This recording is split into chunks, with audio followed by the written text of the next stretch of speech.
എൻ്റെ പേര് എം അജയലാൽ. പട്ടം SVT super speciality ഹോസ്പിറ്റലിലെ ഫിസിയോതെറാപ്പി വിഭാഗം മേധാവിയായി ജോലി നോക്കുന്നു. ഇന്ന് സെപ്റ്റംബർ 8 ലോക ഫിസിയോതെറാപ്പി ദിനം. വേൾഡ് ഫിസിയോതെറാപ്പി ഡേയോടനുബന്ധിച്ച് ലോകമെമ്പാടും ഫിസിയോതെറാപ്പി ദിനം ആഘോഷിച്ചു വരികയാണ്.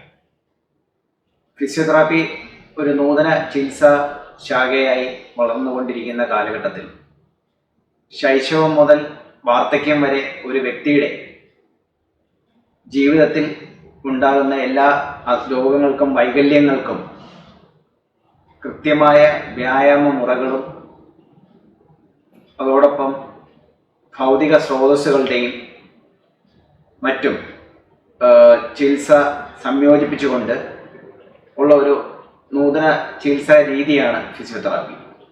ഇതിനകത്ത് നമുക്ക് മരുന്നുകളുടെ പാർശ്വഫലങ്ങളൊന്നുമില്ലാത്ത ഒരു ചികിത്സാ രീതിയാണ് ഫിസിയോതെറാപ്പി എന്ന് പറയുന്നത്.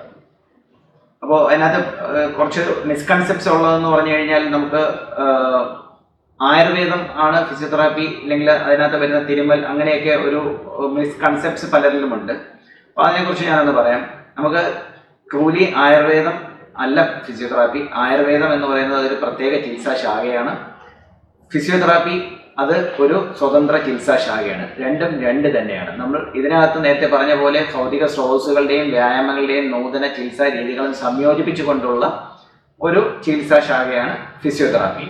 ഒരു വ്യക്തിയെ സംബന്ധിച്ച് അദ്ദേഹത്തിന്റെ ശൈശവം മുതൽ വാർദ്ധക്യം വരെ ഉണ്ടാകുന്ന വൈകല്യങ്ങൾക്ക് കൃത്യമായി നൈപുണ്യത്തോടുകൂടി ഒരു ഫിസിയോതെറാപ്പിസ്റ്റിന് ആ വിഷയത്തിലുള്ള നൈപുണ്യം ഉപയോഗിച്ച് അദ്ദേഹത്തെ ശാസ്ത്രീയമായി പരിശോധിച്ച് അതിൽ നിന്ന് നമ്മൾ എന്താണ് ആ പേഷ്യന്റിന്റെ കണ്ടീഷൻ എന്ന് നമ്മൾ ഡയഗ്നോസ് ചെയ്തതിന് ശേഷം അതിന് കൃത്യമായി നൽകുന്ന ഒരു ചികിത്സാ രീതിയാണ് ഫിസിയോതെറാപ്പി.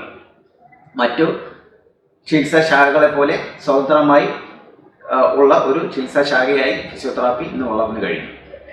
ഇതോടൊപ്പം നമുക്ക് ഇന്നത്തെ ഫിസിയോതെറാപ്പി ദിനത്തിൽ ലോകമെമ്പാടും ഫിസിയോതെറാപ്പി ആഘോഷിക്കുന്ന ഈ വേളയിൽ രാജ്യത്ത് നമുക്ക് പല രാജ്യങ്ങളിലെയും സംഘടന എല്ലാവരും കൂടി ചേർന്നിട്ടുള്ള WCPT world confederation of physical therapist എന്ന് പറയുന്ന ലോക സംഘടനയുടെ ആഭിമുഖ്യത്തിൽ ഓരോ വർഷവും നമ്മൾ ഫിസിയോതെറാപ്പി ദിനം ആഘോഷിക്കുന്നത്. അപ്പോൾ ഈ വർഷം നമ്മൾ ഒരു തീം, എല്ലാ വർഷവും ഓരോ തീമായിരിക്കും. ഈ വർഷത്തെ തീം എന്ന് പറയുന്നത് ബാക്ക് പെയിൻ ആണ്. നമ്മുടെ നടുവേദന എങ്ങനെ നമുക്ക് അതിനെ പ്രിവെന്റ് ചെയ്യാം, ഫിസിയോതെറാപ്പിയിലൂടെ അത് വരാതിരിക്കാനും അതിനുള്ള ചികിത്സകളും അതിനെക്കുറിച്ചാണ് നമ്മുടെ ഫിസിയോതെറാപ്പി ദിനത്തിൽ ഈ വർഷം നമ്മൾ പ്രതിപാദിക്കുന്നത്. അപ്പോൾ അതിന് വേണ്ട 1-2 കാര്യങ്ങൾ, നമുക്ക് ബാക്ക് പെയിനിൽ നമുക്ക് ചെയ്യാൻ പറ്റുന്ന 1-2 കാര്യങ്ങളെ കുറിച്ചാണ് ഞാനിവിടെ പറയുന്നത്. ബാക്ക് പെയിൻ ഉള്ള രോഗികൾ നമുക്ക് കൂടുതൽ നേരം നിൽക്കുന്ന ആ ഒരു അവസ്ഥ ഒഴിവാക്കുക. നമ്മളിപ്പോൾ കിച്ചണിലൊക്കെ നിൽക്കുന്ന സ്ത്രീകളാണെങ്കിൽ നമ്മൾ അധികം നേരം നിൽക്കുന്ന സമയത്ത് നമുക്ക് ഒരു കാല് അല്പം ഒരു ഫുഡ് സ്റ്റൂളിന്റെ അല്ലെങ്കിൽ ഒരു ബ്രിക്കിന്റെ ഹൈറ്റിൽ ആ കാല് പൊക്കി വെച്ച് നിന്ന് ജോലി ചെയ്യാൻ ശ്രദ്ധിക്കുക. കുറച്ച് കഴിയുമ്പോൾ നമ്മളിപ്പോൾ ലെഫ്റ്റ് ലെഗാണ് ആദ്യം വെക്കുന്നതെങ്കിൽ അത് കഴിഞ്ഞിട്ട് നമുക്ക് കുറച്ച് നേരം റൈറ്റ് ലെഗ് പൊക്കി വെച്ച് നിന്ന് ജോലി ചെയ്യുക. 2 കാലും ഒരുപോലെ നിലത്ത് വെക്കാതിരിക്കാൻ ശ്രദ്ധിക്കുക. അതുപോലെ അധിക നേരമുള്ള ഇരിപ്പ്, നമ്മൾ ഇന്ന് IT ഫീൽഡിൽ കൂടുതലായി കണ്ടുവരുന്ന ഒരു പ്രവണതയാണ് കണ്ടിന്യൂസ് ആയിട്ട് ഇരുന്നുള്ള ജോലി. ഇപ്പൊ ഇത്തരം മേഖലയിൽ ജോലി ചെയ്യുന്നവർക്ക് അല്പനേരം എണീച്ച് നമ്മൾ ഒരു മണിക്കൂർ ഇപ്പോൾ ഇരിക്കുകയാണെങ്കിൽ, കണ്ടിന്യൂസ് ഇരിക്കുകയാണെങ്കിൽ ഒരു 2 മിനിറ്റോ 3 മിനിറ്റോ എണീച്ച് ഒരു റൗണ്ട് നടന്നിട്ട് വന്നിരുന്ന് ജോലി ചെയ്യുകയാണെങ്കിൽ ആ ആയാസം കുറച്ചുകൂടെ കുറയുകയും നമുക്ക് നടുവിന് അത്രയും സ്ട്രെയിൻ ഇല്ലാതിരിക്കാനും സാധിക്കും. മൂന്നാമതായി നമ്മൾ യൂസ് ചെയ്യുന്ന മാട്രസിന്റെ കാര്യമാണ്. മാട്രസ് പലരും നമ്മൾ വില കൂടിയ ചെരുപ്പും മറ്റു കാര്യങ്ങളും ഒക്കെ മേടിക്കും. പക്ഷെ നമ്മൾ കിടക്കുന്ന മെത്തയ്ക്ക് വളരെയധികം നമ്മൾ പൈസ കൊടുത്ത് മേടിക്കുന്നതിനെ നമ്മൾ മടിക്കും. അപ്പോൾ ആ മാട്രസ് നമ്മുടെ നടുവിനുണ്ടാകുന്ന ഭവിഷ്യത്തുകൾ വളരെ വലുതാണ്. അപ്പോൾ ഇതിനകത്ത് ശ്രദ്ധിക്കേണ്ടത്, നമ്മൾ ഒത്തിരി വില കൂടിയ മാട്രസിലേക്ക് പോകാമെന്ന് ഞാൻ പറയുന്നില്ല. പക്ഷെ നമ്മൾ വളരെ നമുക്ക് കംഫർട്ടായിട്ട് നമുക്ക് അതിനകത്ത് കിടന്നു കഴിഞ്ഞാൽ വളരെ കൊഴിഞ്ഞു പോകുന്നതോ ഇല്ലെങ്കിൽ ഇരുന്ന് കഴിഞ്ഞാൽ താഴ്ന്നു പോകുന്ന ടൈപ്പുള്ള മാട്രസ് ഒഴിവാക്കിക്കൊണ്ട് വളരെ കംഫർട്ടായിട്ട് നമ്മൾ സ്പൈനിനെ സപ്പോർട്ട് ചെയ്യുന്ന രീതിയിലുള്ളൊരു മാട്രസ് തിരഞ്ഞെടുക്കാൻ ശ്രദ്ധിക്കുക. മാട്രസ് മേടിച്ചിരുന്നാലും നമ്മൾ ഒരു 2 മാസം ഇല്ലെങ്കിൽ 1 മാസത്തിൽ എങ്കിലും നമ്മൾ ഓരോ പ്രാവശ്യം മെത്ത അങ്ങോട്ടും ഇങ്ങോട്ടും തിരിച്ചിട്ട് യൂസ് ചെയ്യാൻ ശ്രദ്ധിക്കുക. ഒരേപോലെ വർഷങ്ങളായിട്ട് നമ്മൾ അങ്ങനെ ഒരു ബെഡിലിട്ട് കഴിഞ്ഞാൽ അങ്ങനെ യൂസ് ചെയ്യരുത്. അത് ടേൺ ചെയ്ത് തന്നെ യൂസ് ചെയ്യാൻ ശ്രദ്ധിക്കുക. അതോടൊപ്പം ഹൈ ഹീൽസ് വളരെ ഉപയോഗിക്കുന്നതാണ് ഏറ്റവും വലിയ ബാക്ക് പെയിനിലേക്ക് നമ്മളെ നയിക്കുന്ന വേറൊരു കാര്യം. കാഫിന്റെ ഒരു ഭംഗി നമുക്ക് കിട്ടുന്ന ഒരു ഷേപ്പ് ക്രിയേറ്റ് ചെയ്യാനാണ് ഹൈ ഹീൽസ് കൂടുതലായിട്ട് നമുക്ക് യൂസ് ചെയ്യുന്നത്. പൊക്കം ഇല്ലാത്തവരാണ് കൂടുതൽ യൂസ് ചെയ്യുന്നത്.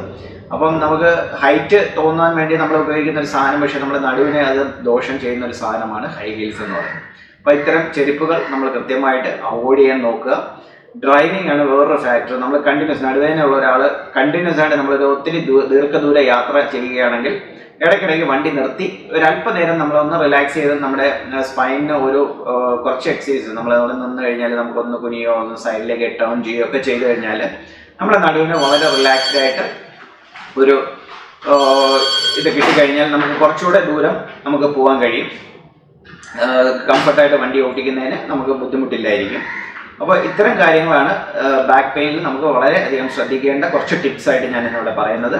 അപ്പോൾ നമ്മൾ ശ്രദ്ധിക്കേണ്ട ഗൂഗിൾ പോലുള്ള മറ്റു സെർച്ച് ചെയ്ത് കഴിഞ്ഞാൽ ഒത്തിരി ബാക്ക് പെയിനുള്ള ഒത്തിരി എക്സസൈസ് നമുക്ക് കാണാൻ കഴിയും. അത്തരം എക്സസൈസസ് നമ്മൾ അവോയ്ഡ് ചെയ്തുകൊണ്ട് ഒരു കൃത്യമായിട്ട് ഒരു ഫിസിയോതെറാപ്പിസ്റ്റിനെ കണ്ട് അദ്ദേഹത്തിൻ്റെ നിർദ്ദേശപ്രകാരം മാത്രം നമ്മൾ വ്യായാമങ്ങൾ ചൂസ് ചെയ്യുക. കാര്യം എല്ലാ നടുവേദനയ്ക്കും എല്ലാ എക്സസൈസും ഉപയോഗിക്കാൻ കഴിയില്ല. അപ്പോൾ അതുകൊണ്ട് നമ്മളത് വളരെ കൃത്യമായിട്ട് ചൂസ് ചെയ്യണം. എല്ലാവർക്കും ലോക ഫിസിയോതെറാപ്പി ദിന ആശംസകൾ നേർന്നുകൊണ്ട് ഞാൻ നിർത്തുന്നു. നന്ദി, നമസ്കാരം.